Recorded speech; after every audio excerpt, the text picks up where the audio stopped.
தலைவா தலைவா சரிதம் எழுது தலைவா உயிரே உயிரே உயிரை உனக்கு தரவா எழுவோம் எழுவோம் உன்னால் எழுவோம் பின்னால் நிழலாய் வருவோம் போருக்கு போறதுக்கு முன்னாடி போர்ல ஜெயிக்கிறதுக்காக குலவேலன் கோயிலுக்கு போய் சாமியை கும்பிட்டு தான் போருக்கு போவாங்களாம்.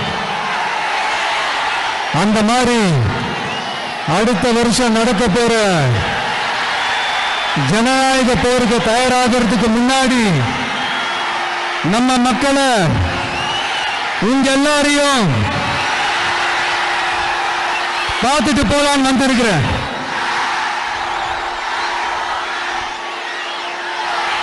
ஒரு சில மண்ணை தொட்டா ரொம்ப நல்லது,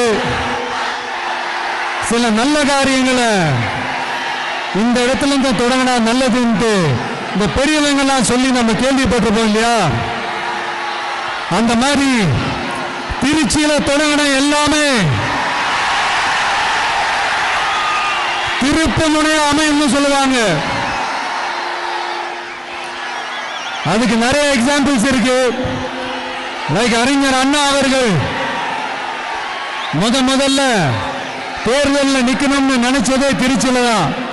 நான் சொல்றது 1956. அதுக்கப்புறம் புரட்சி தலைவர் எம்ஜிஆர் அவர்கள் அவருடைய முதல் மாநில மாநாட்டை நடத்தினதும் திருச்சியில தான். நான் சொல்றது 1974. அந்த மாதிரி திருச்சிக்குன்னு நிறைய வரலாறுகள் இருக்குது.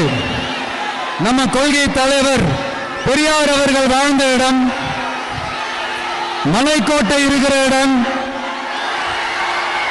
கல்விக்கு பேர் போன இடம், மதச்சார்பின்மைக்கும் மத நல்லிணக்கத்திற்கும் பெயர் பெற்ற இடம், கொள்கை உள்ள மண் இது.